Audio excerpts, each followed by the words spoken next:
Sasha Thompson is a respected and certified DEI coach. For the next 30 minutes, we'll get an exclusive look at some of her conversations with others in the field. Welcome to DEI After 5.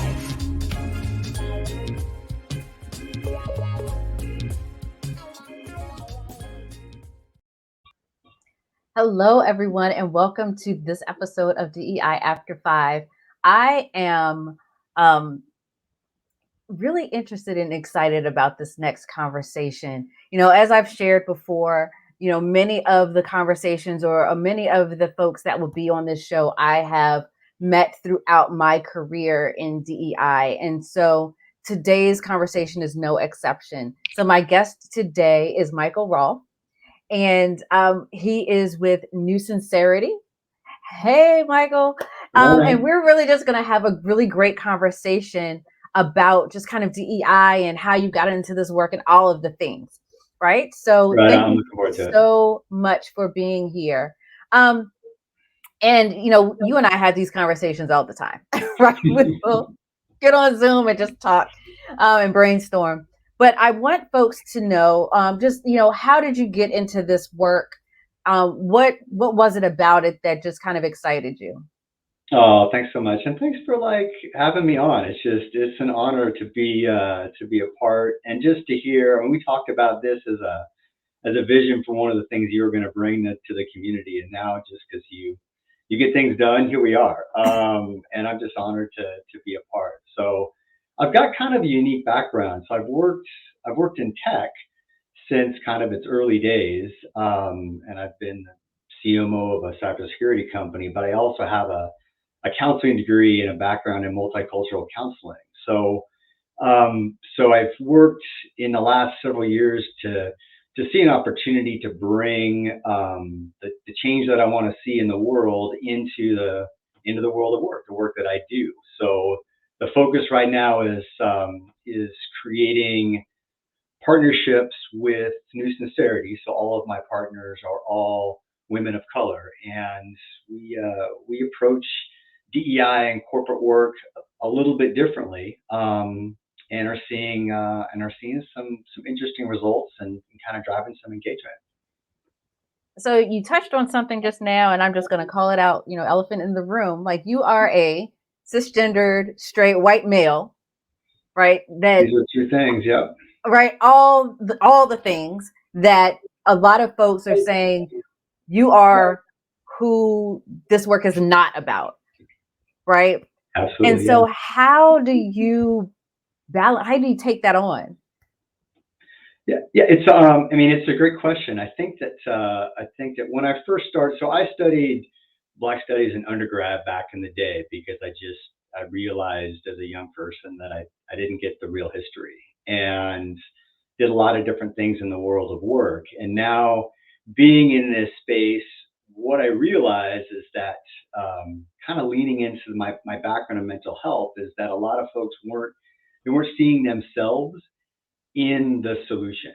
And I knew that it didn't make sense not having any lived experience, that I could go out and speak and say, hey, I have every vertice of privilege that there is, right? And I recognize that, but I also, because I've worked in the mental health field, it's about building relationships and engagement. And I realized that the opportunity to actually engage folks, and many folks that may not believe in the value or the importance of DEI at work, if they could see themselves in the solution and then see in an active dialogue and an authentic conversation what trusting relationships can look like, what sharing power can look like, then it stimulates new conversations and new thinking. And that's kind of what myself and the partners bring into this training and workshop component, is this active dialogue. And I have a unique role. My role is to do some things that you don't see from a lot of leaders, which include active listening, which include showing vulnerability.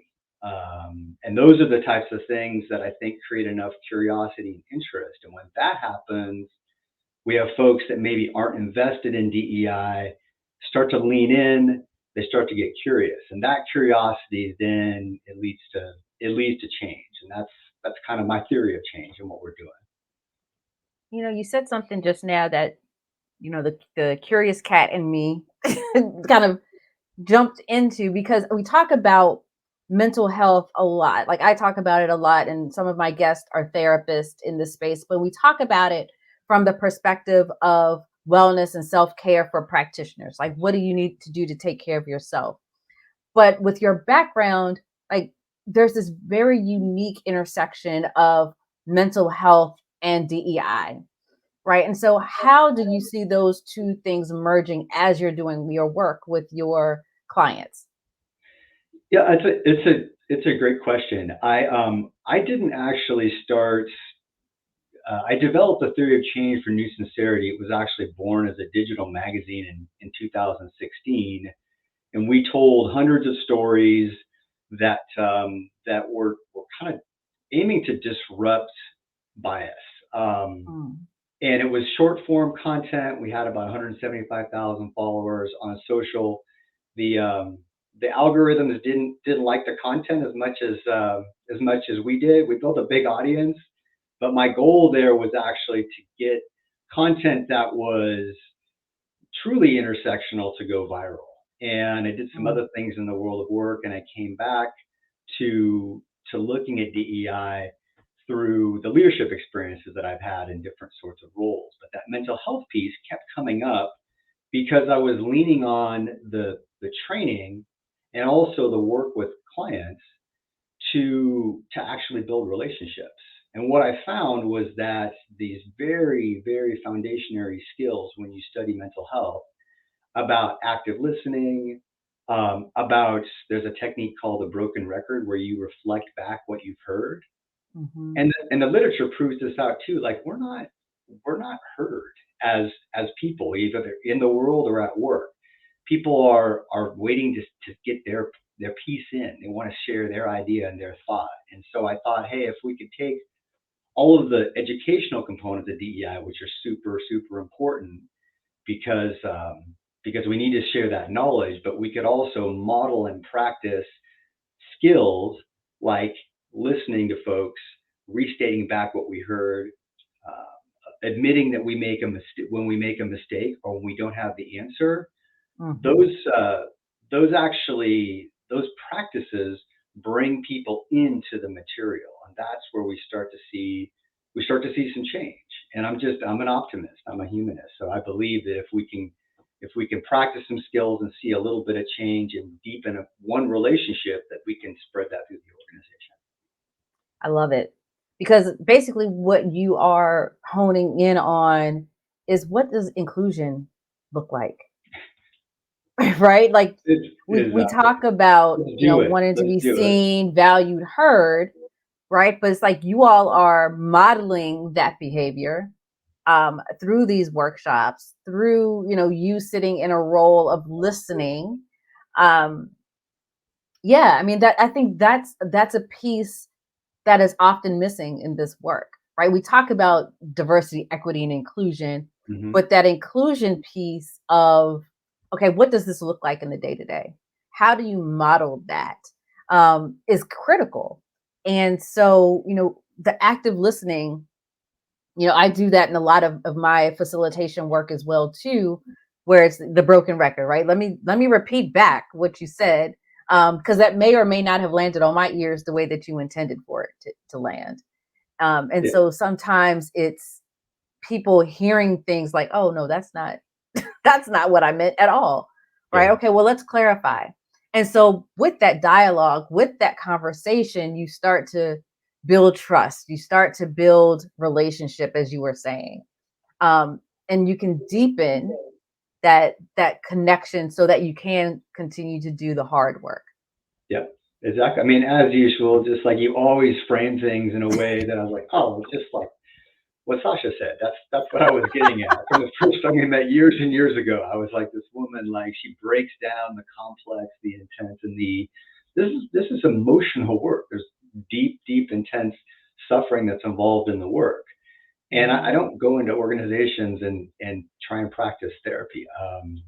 we can't do that. It's actually kind of dangerous. But when you said, yes, this is the practice of inclusion, that's what I'm aiming for. That's what I'm aiming for. And then I believe that if we model that through video interaction with myself and partners, and I do things that to me are pretty simple and intuitive, but to the world of work and folks leaders that have been trained, leaders aren't trained in vulnerability. That's not a skill that comes up in a leadership development program. It doesn't come up in grad school, in an MBA program. No one says you should be vulnerable, and that will create psychological safety, and that will endear your team to you. It doesn't come up. I mean, it should, and maybe the next generation it will, but I think I'm here with my partners to be a catalyst in a new expression of leadership. And the theory is, and I think it's proving out, the theory is that that's going to reduce suffering because it's going to drive awareness. And that's how, I mean, you put that together in your work in a practical application. That's why I just, folks like myself are just magnetized to your work because you walk that talk. Oh, thank you. Shucks. No, it's funny because in another episode, we talked to Farah Harris, who talked about emotional intelligence, and as you were talking, I'm like, you're absolutely right. There are very few leadership programs, and I've been through quite a few of them. I've gotten my MBA and all of these other things. Very few of them talk about the importance of emotional intelligence as a leader, right? And being able to tap into that. And as you're going through leadership or as you're kind of going up the ranks, I mean, very few places even teach you how to be a manager, right? Okay, you can do this work, great. We're going to just give you a couple more people, right? And go figure it out.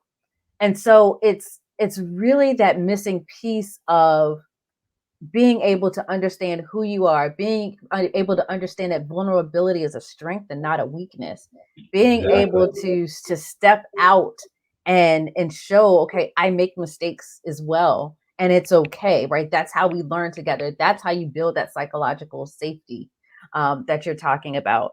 100%. The other thing that you touched on, and I want to make sure that people understand is, you have put together a number of practitioners to kind of do this work. You go into organizations and do this work, but all of them have intersectional backgrounds, right? And you talk about the importance of intersectionality in this work and how you are using that again to model the behavior. And so I want you to talk a little bit more about that and the importance of people seeing themselves as a part of these teams. Yeah, great question. So the thing that is one of the things that's most exciting about this collective that we're building is that these other practitioners are not what we would call professional DEI facilitators, and it bases that choice is based primarily because when I want folks to see themselves in the solution, that means taking whatever they might have learned in a training, in a little lightning talk that we might do, and actually practicing it in their next meeting or interaction, right? And this comes down to this idea of the beginner's mindset, which is that you don't have to be an expert in anti-racism, psychological safety, or your understanding of systemic oppression to go and be a vulnerable leader. And these other practitioners are gifted facilitators and experts in a range of different disciplines. One in particular focus is on disability and kind of actually helping brands evolve their marketing to connect more with the differently able community, right? And being a gifted communicator, being very heart-led, and being just a really talented human being, she brings her whole self to the work. But we also show folks that you don't have to read 50 books to to go and give some of these things a try. And practice is a big part of our Mhm. theory of change and how we work. Because if we're vulnerable and we have this beginner's mindset and we practice, the practice means that you reach out to someone at work and you're just like, gosh, I've only worked with this person in 2 meetings over the last couple months, but I'm just going to say like, hey, how's it going? Gosh, I hope that wasn't awkward. That extension for an introvert, it's a big risk. And we Mhm. want to model that. We want to model what interaction or conversation might feel a little sloppy, right? A little unscripted, because that's how life is. Life is mostly unscripted, you know? Yeah. Yeah. And it's very interesting because, and we've again talked about this, so much of this work is getting people past their own fears, Yep. right? And 100%. it's messy and ugly, and that's okay. Right? It's okay for it to be uncomfortable. 100%. Yeah. 100%. And And it's so really especially getting past that. important for, see, folks who look like me, who have my background, the especially the younger generation at work, they are not accustomed to someone who looks like me saying, I don't know, I'm not Right. sure. And uh, and to some folks it seems simplistic, but to people that have a deep background in HR or leadership, the nuance of on a continuous basis saying, hey, I don't know what to do here, or in a meeting ceding power in a very visible way Mhm. to other folks that are younger or black, brown, gay, etc. When we cede the power of the moment and of the meeting and do it in a visible way, it creates a marker in someone's mind. And the reason is, unfortunately, that's different. It doesn't happen a lot. But when that happens over time, that to me is what psychological safety actually is. And if we can practice it rather than just read a manual and talk about it in a kind of an academic way, then Mhm. people start to say, well, gosh, I can look for that. I can watch for that. Or leaders can say, well, gosh, is that I thought it was more complex than that. And my message is like, actually, when we wrap up this training, you can do that. You can do it over Slack, you can do it over email, or you can do it in front of your folks, you know? Yeah. And that's how you change culture, right? It's the one time is not going to change anything, right? People will kind of say, okay, what the hell is happening? But if you do it on a consistent basis and model again, constantly model the behavior, that's how you start to shift culture, especially if it's coming from leadership. Um, Exactly. Yeah. and so those are the moments that can happen almost immediately, right? Yep. I always talk about what can we do now. That's one of those things that we can do Oh, I right like now. that. I like that. What is something else that leaders can do right now that can start to get them stepping out of their comfort zone? Ask for help, right? Mm, There's lots of different ways to ask for help.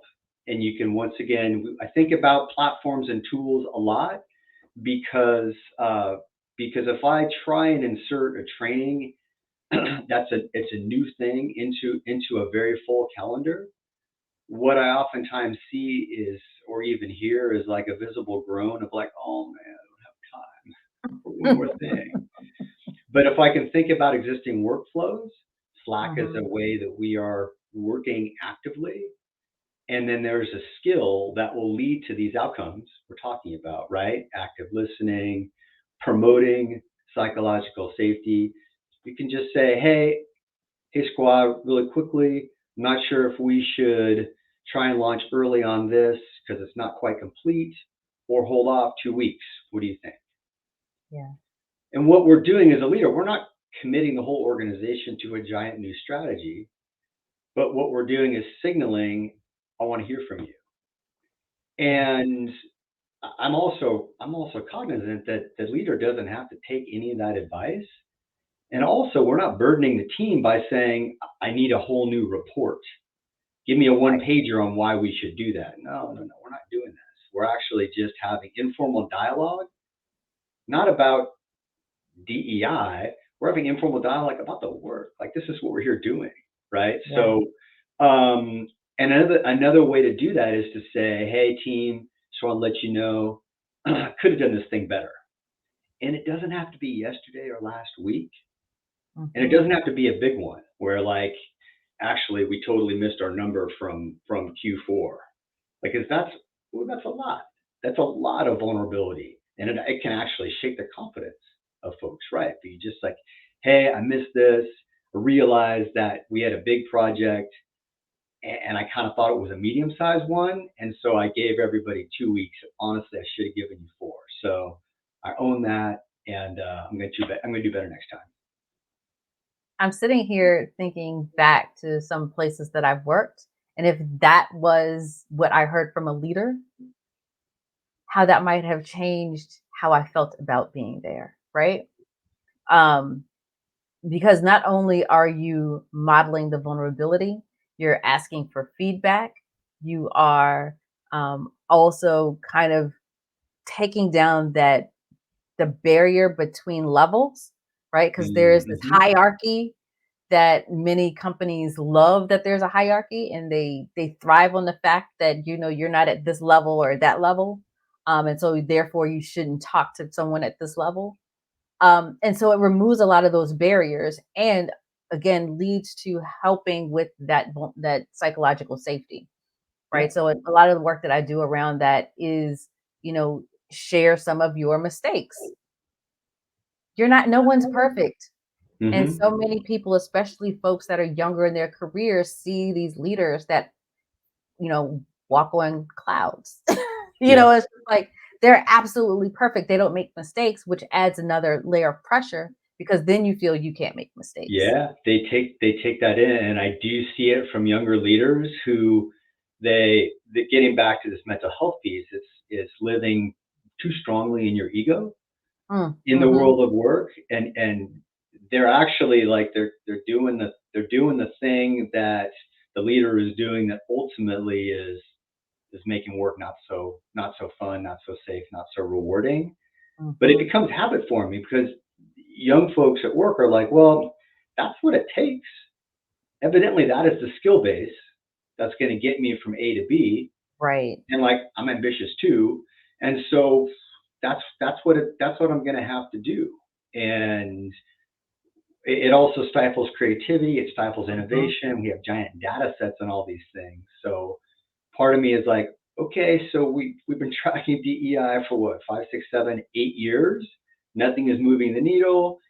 We're going to keep doing the same thing, and so we're trying to start some new conversations, ones that I'm working on this multi-generational piece too, because I've been in the world of work and in the world of tech for a long time, and I found that like folks that are newer to the world of work, it makes me uncomfortable, honestly. Like I don't want to talk too much about my age, not so much because of insecurity, although there's a little bit there, but I don't want to talk about it because I seem to see that folks, they get distracted, and Mm. instead of listening to what we're talking about, they're like, "Gosh, how old is that guy?" And I appreciate the curiosity, but like I have a plan. Like we got a lot of work to do. Let's stay focused. Let's empower yourself, others, your colleagues, and let's get this work done. So Mm. I've leaned away from this multi-generational piece, but in the spirit of vulnerability, I'm going to bring it in here because this is an audience of practitioners, and let and I'm just going to be open to digging into it a little bit. But that multi-generational piece, it's one of the barriers to connection. It's really It's happening. huge. It's Yeah. huge. I have a series of workshops called the Foundations, and one of them is on the generations. And that one is probably the one that folks are just like, I didn't even think about that. Hmm. Because when you think about it, this is the first time four generations have been in the workforce. Wow. I hadn't And even put that so, together. yeah, so if you look at Makes it baby even more boomers, nervous.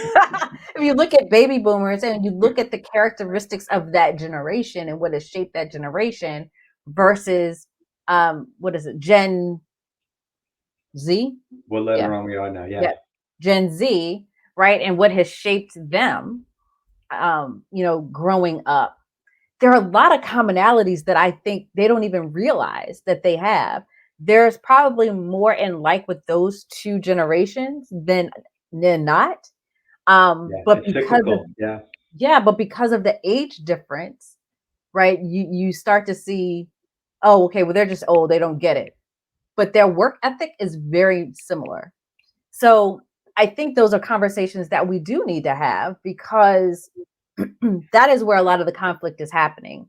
And it is, and then you start talking about ageism, right? That's an ism that we Yep. rarely talk about Yep. that's out there. So, I mean, gosh, that could be a whole other episode, a whole other show, just It is. talking about It is. ageism We should tackle it. We should tackle. I'm super curious about it. yeah, because I think it's one that we hear whispers of, but no one, especially in the workplace, is really okay. This is a problem. Like we really need to figure this out. Yeah. Um, And and we're I've had reluctant to take on one more thing. It just feels heavy, you know? exactly. I want to kind of lean back into what you said about mental health because, as I'm doing this series and as I'm talking to folks, um, I always want to think about like what do we need to do to take care of ourselves, right? I always talk about we're always filling everyone else's cup, like Hmm. what's in our cup, right? What are we doing to fill ourselves up? So today I have green tea. That's what's filling my cup. But what are the things that you do to kind of help rejuvenate you as you do this work? Oh, that's a great question. And we've talked about like we always, you and I have always find a way to touch on self care, and Hmm. then we get back into it. And when I talk about you to my colleagues, because because you've been doing this work for a long time and you have this resilience that's extremely important, right? Burnout is very very real. We've Very talked about how can we keep the cups filled, right? good. Hmm. For me, the having a meditation practice from back in the day, like it's really really important. And the pandemic has been especially challenging. My wife is a doctor. She works for the Department of Public Health. So the energy at home, it's heightened. She's working on Hmm. the pandemic to help keep the city of San Francisco safe, and it's a lot. I need to be there for her and her for me. We've got our daughter here at home, and a lot of folks think about meditation as like, well, one, this is too woo woo, and I'm not into that. Right. Meditation basically it's a 2,000-year-old breathing exercise, so it doesn't need to be, once again, the beginner's mindset really helpful here. Um, 5 minutes of breathing, and maybe once in the morning, once in the evening, you put the timer on, have no expectations. But it does all these things chemically in the brain about releasing the cortisol from the front brain, which is tied to stress. Um, we like to, especially in tech and the corporate world, there are ways we're supposed to do these things. We have all these meditation apps, for example, and I like to keep things really simple. When people ask me about meditation and they want to get all into the details, and I'm like, hey, it's just a practice. 5 minutes in the morning or 5 minutes in the evening, start there, do it for a week. If you stick with it for a week, pat yourself on the back because starting new habits is hard. So Yeah. that's a huge part. The other part for me that's hard, like I like people. Pandemic makes it hard to connect with people. So Yeah. I'm reaching out to have conversations sometimes with colleagues and folks in this space that don't have a goal. Um, and that's actually just more about that relationship building. It reminds me Hmm. that like, hey, we're in this together, even if we're not working on a project It's that sense of community, right? together. That's Yeah, that's so it's critical. it's it's important to me. It kind of keeps me going, you know. And it's so funny. I was talking to our producer earlier, and I'm a sit back because I want you to see my T-shirt, right? I saw So it's that. self love is so gangster, right? That is I just saw the cell part when we first came on. That is so awesome. yeah, right. So that is kind of this mindset of reminding me that like wow that's what you need to do, that is it, self-care, self-love, those are the things that are important. And so that has been kind of a theme, an ongoing theme throughout this series and my work. Yeah. And so just wanted Feel it. to kind of touch on that because, again, you and I've talked about the burnout piece and needing to take time away and just reflect and just be Yeah. Yeah. And right with I'm others. also here because being a straight white man, a lot of folks that they're like, hey, I just need to talk to Michael just to be like, hey, is it going to be okay? Are we going to be okay? Is it actually working? And I'm here to say, yes, it's working. It's Yeah. working, and that touchstone, I'm a connector, right? That's a big part of my theory of change and how I live in the world. And being a connector helps me be someone that can be what we call a safe object and help reassure and be a part of that self-care, solution, right? So as a connector, how can people get in contact with you if they wanted to reach you? So the best way is actually LinkedIn because it's a way during our busy work lives we can build and expand networks. This idea of weak ties is really important to me. And when we start to find that we have more people in the world of work in common than we knew before, kind of inspires some confidence. And then also LinkedIn messaging, it allows us to just find innovative ways to work together. So definitely get on LinkedIn, connect anytime, and then I'm always down for an exploratory call, 15 minutes just to talk about the work, the theory of change, and then even to explore partnership. Right? Like the more of us that are doing this work in the world, the more change we create. So I would probably say find me on LinkedIn. You got the name there, And and your email. Yep. and we'll go there. Yeah, and there's Perfect. an email up on the screen there. Wonderful. So Michael, thank you so much for joining us today. I think there was so many different pieces, right, that folks can get out of this and the importance of um, just how we approach this work, right? And how do we make it not a burden Mm-hmm. to model the behavior that we're looking for. So Oh, well thank said. you Well so said. So much. much gratitude for you and your work. Great connection. Great connection. Have a great one. Thank you. All right. Thank you, everyone, for joining us. Again, feel free to follow up with Michael. You got his email address on the side right there. You can also follow me on LinkedIn or anywhere on social media at The Equity Equation. Be sure to subscribe as well so that you can get these notifications right in your inbox. And we will see you at the next time on our next episode. Have a good one.